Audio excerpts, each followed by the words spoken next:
Nobody ever thinks it's going to happen to them. That's the thing about life. You go along day after day, believing that the world is basically fair, that people are basically decent, and that if you follow the rules and pay your dues and mind your own business, the world will leave you alone. Margaret Holloway believed that. She had believed it for 61 years, through 2 marriages, 3 states, and 1 very long career as a school librarian. She had believed it when she signed the papers on the little beige house on Crestwood Drive, in a quiet subdivision called Ridgewood Estates, with its manicured lawns and its matching mailboxes and its homeowners association newsletter that arrived every first of the month with little tips about fertilizing your azaleas. Margaret had believed in all of it. And then, on a cold Tuesday morning in November, she opened her front door and found a yellow envelope taped to it, and everything she believed quietly fell apart. Inside that envelope was a letter. It was printed on cream-colored HOA letterhead, signed by a man named Gerald Finch, who was the board president, and it said in very clean, very official language that the wooden wheelchair ramp her contractor had installed 2 weeks earlier was in violation of Section 7.4 of the Ridgewood Estates Architectural Guidelines. The ramp, the letter said, was not an approved structure. It had not been submitted to the Architectural Review Committee. It did not conform to the community's aesthetic standards, and Margaret had 30 days to remove it, or face daily fines of $150 until the violation was corrected. Margaret read that letter 3 times standing in her doorway in her slippers in the cold, and then she sat down in her wheelchair and she held the letter in her lap and she looked at the ramp, the simple, unfinished wooden ramp that was the only way she could leave her own house, and she felt something she hadn't felt in a long time. She felt afraid. Not the small, manageable kind of afraid that comes with hard news or bad days.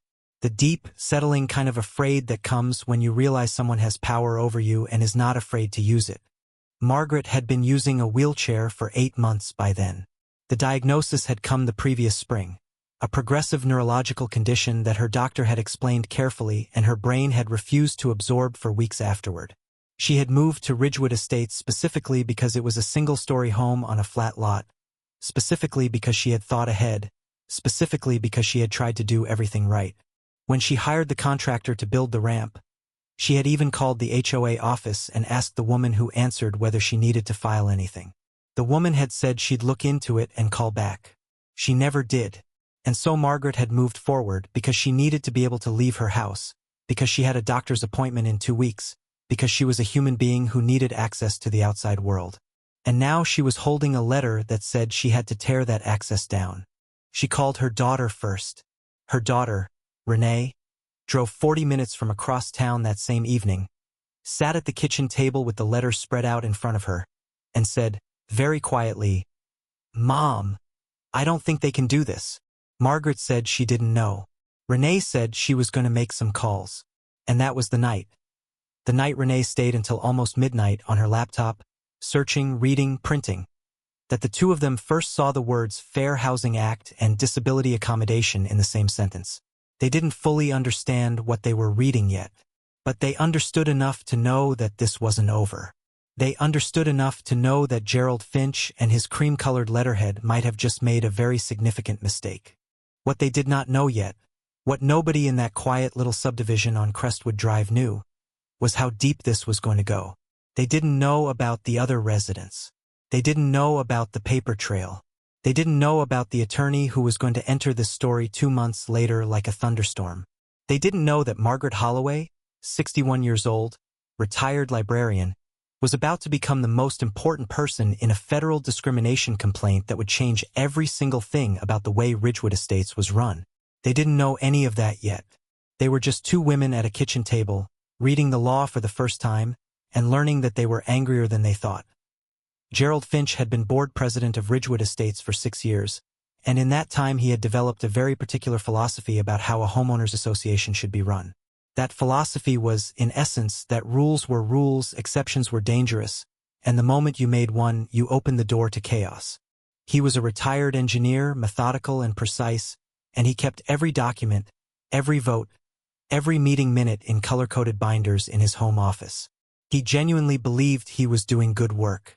He genuinely believed that consistency was the highest virtue a board could have. What he did not understand, what he had never stopped to consider, in 6 years of signing letters and running meetings, was that some rules, applied consistently and without thought, are not neutral. Some rules, applied to people who have no other options, become something else entirely. The morning after the letter arrived on Margaret's door, Gerald received a phone call from a woman named Sandra Reyes, who lived 4 houses down from Margaret on Crestwood Drive. Sandra was 44, worked in hospital administration, and had been quietly watching the Ridgewood Estates board for 2 years with something between fascination and dread. She had moved into the neighborhood with her husband and her teenage son, Marcus, who used a power wheelchair. When they bought the house, they had been promised by the selling agent that accommodations for accessibility were, quote, generally not a problem in Ridgewood Estates. They had believed that, installed a small ramp, and waited for a response from the board. What they got 6 weeks later was a notice of violation just like Margaret's, same letterhead, same Gerald Finch signature, same 30-day removal deadline. That was 14 months ago. Sandra and her husband had, under pressure, removed the ramp. And then Marcus had spent the next 14 months unable to leave the house through the front door, using a side entrance that required 2 people to help him navigate a broken concrete lip every single time. When Sandra called Gerald that morning, she did not yell. She was not the yelling type. She told him, in a voice that was very steady and very clear, that she had just spoken to her neighbor Margaret, and that she wanted the board to know she was watching this situation very closely. Gerald thanked her for her call. He told her the board had to apply its rules fairly and consistently to all residents. He told her he was sorry if anyone was inconvenienced. He used the word inconvenienced. Sandra hung up the phone and stood in her kitchen for a moment, and then she opened her email and wrote to her husband, "We need to get a lawyer." Meanwhile, Renee, Margaret's daughter, had been on the phone that morning with a disability rights organization based in the city. She had explained the situation to a staff member named Darnell, who had listened carefully, asked 3 or 4 very specific questions, and then said something that Renee wrote down on a notepad and later photographed with her phone, so she wouldn't lose it. He said, "Under the Fair Housing Act, a homeowners association is legally required to make reasonable accommodations for residents with disabilities. That includes approving modifications like ramps. If they refused or failed to engage in an interactive process, that is a potential violation of federal law. And if they've done this to more than one person, that's a pattern." Renee looked at that note. She thought about Sandra's son, Marcus. She called Sandra. That phone call lasted 2 hours and 20 minutes. By the end of it, they had made a list. It was a list of every resident in Ridgewood Estates they could think of who might have requested something related to disability access. Ramps, grab bars, parking accommodations, anything, and either been denied or threatened. The list had 7 names on it by the end of that first call. Over the next 3 weeks, as Renee and Sandra made more calls, the list grew. It grew to 11, then 14. Then, when they posted carefully worded questions in the neighborhood's private Facebook group and watched the responses come in from people who had been staying quiet for years, the list reached 19 residents, across 9 streets, who had been either denied a modification request or received a violation notice after installing accessibility equipment without board approval. 19 people, in one small subdivision, and Gerald Finch, in his home office with his color-coded binders, had no idea that any of them had ever spoken to each other. His name was Calvin Osei, and he was not the kind of attorney who appeared in advertisements. He did not have a billboard. He did not have a television commercial with dramatic music. He had a small office on the 14th floor of a downtown building, a paralegal named Joanna who had worked with him for 11 years, and a reputation in disability rights law that was almost entirely the product of cases nobody had paid attention to until they became important.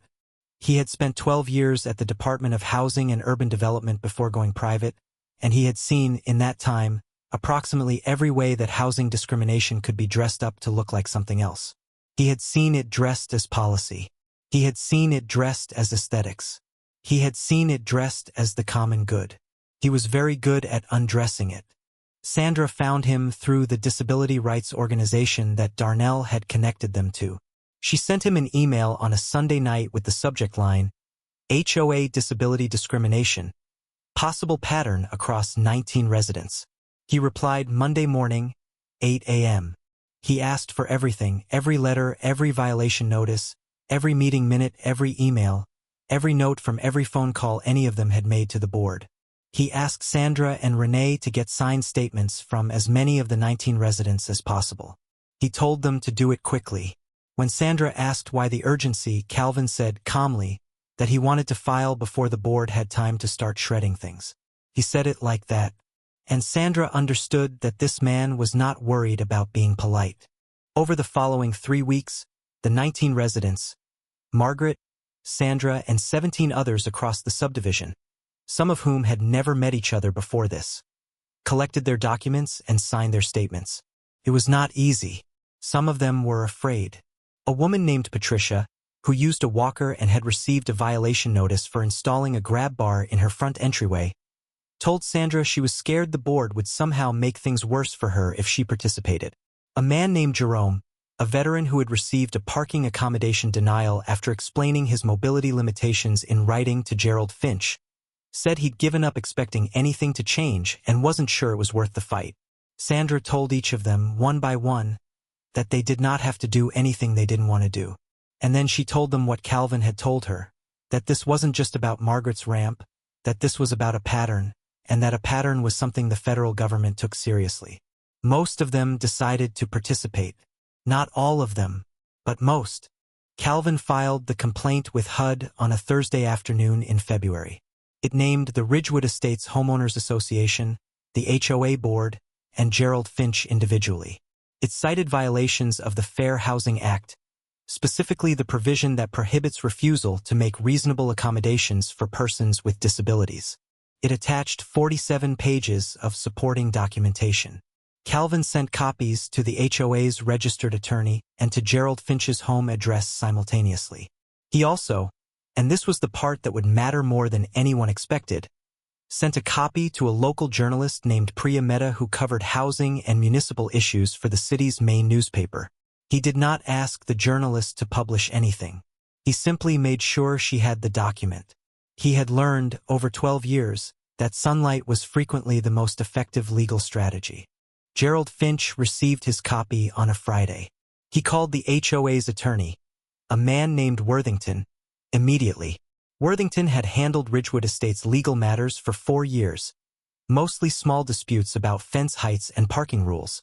When Gerald explained what the complaint said, Worthington was quiet for a moment, and then he said, "Gerald, how many of these denial letters did we send?" Gerald said he wasn't sure exactly. Worthington said he needed to know exactly. Gerald went to his binders. He counted. He called Worthington back. The number was 23. 23 denial or violation letters, sent over 6 years, to residents who had requested or installed disability accommodations. Gerald Finch had sent every one of them himself, signed with his own name, filed in his own binders, color-coded and organized.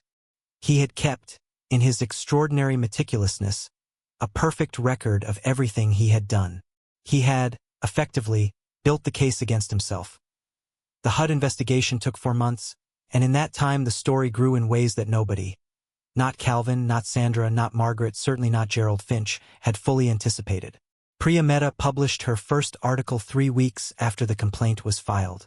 It was careful and factual, and it focused on Margaret's story specifically, the wheelchair ramp, the yellow envelope, the 30-day deadline, and it ran on a Sunday morning and was shared 6,000 times by that evening. The comments were not gentle. By Monday, 2 local television stations had called. By Tuesday, a national disability rights organization had issued a statement of support. By Wednesday, Gerald Finch had received enough emails and voicemails that he had stopped checking either. The HOA board held an emergency meeting on a Tuesday night in March, attended in violation of their own bylaws. Calvin immediately pointed out, without public notice, without resident access, and without minutes being recorded. Calvin filed an additional complaint about the meeting. The board then held a properly noticed public meeting the following week, and for the first time in the history of Ridgewood Estates, it was standing room only. Residents who had never attended a board meeting showed up. Residents from streets who had no connection to any of the complainants showed up, because they had read Priya's article and they had thoughts. Gerald sat at the front table and listened for 3 hours. He did not speak much. Worthington had told him not to. What the HUD investigation found when its report came in June was extensive. It found that the Ridgewood Estates HOA had, over a period of 6 years, systematically denied or discouraged reasonable accommodation requests from residents with disabilities without engaging in the legally required interactive process, meaning they had never asked what the resident needed, why, or whether there was a way to meet the need that satisfied both parties. They had simply denied. They had sent violation letters for installations that federal law explicitly protected. They had, in at least 4 documented cases, communicated verbally to residents that their requests were unlikely to be approved before any formal request was even submitted, which effectively discouraged those residents from applying at all. The report described this as a pattern of willful noncompliance. That was the language it used. Willful noncompliance. The settlement that Calvin negotiated on behalf of the 19 complainants included a financial component, individual payments to each resident for damages, totaling an amount that the settlement agreement required remain confidential, but which Sandra described to a friend as enough to make a difference. It also included a sweeping set of policy changes. The HOA was required to adopt a formal written accommodation request policy that complied with the Fair Housing Act, to train all current and future board members on federal disability law, to designate an ombudsman for accommodation requests, and to retroactively review every denial sent over the preceding 6 years and offer remediation to any resident who had been improperly denied.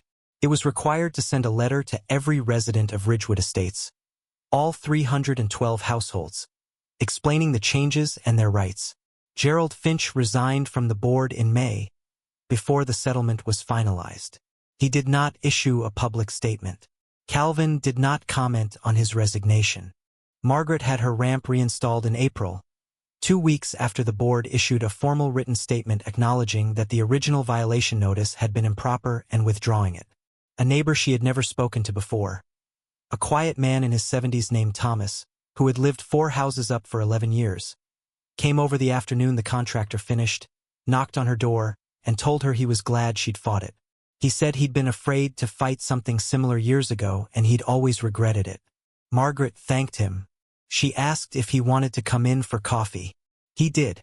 They sat in her living room for an hour, talking about the neighborhood, about what it had felt like to watch all of this unfold, about how strange it was that it had taken something like this for people on the same street to actually know each other. Sandra's son Marcus got a new ramp installed the same week as Margaret. The first time Marcus used it to leave through the front door, the actual front door, not the difficult side entrance, not the broken concrete lip, the real front door of his own home. Sandra stood at the end of the driveway and watched him roll out, and she did not try to control her face at all. She just watched. And Marcus came down the ramp and turned around and looked at her. And then he looked at the door, and then he looked back at her again, and he said, "This is what normal feels like." Sandra said later that those 5 words were the truest thing she'd heard in the entire 2 years this had taken. This is what normal feels like. She said she kept thinking about all the people who had been denied normal for years, in that neighborhood and in neighborhoods everywhere, by rules that no one had ever bothered to question, applied by people who had convinced themselves that rules were the same as justice. She said she hoped they kept questioning. She said she was not done, and that, in the end, is the thing that nobody who heard Margaret's story forgot. Not the legal complaint, not the settlement, not Gerald Finch's resignation. What they remembered was a 61-year-old woman in slippers, standing in the cold, reading a letter that said she did not have the right to leave her own home, and deciding quietly that she disagreed.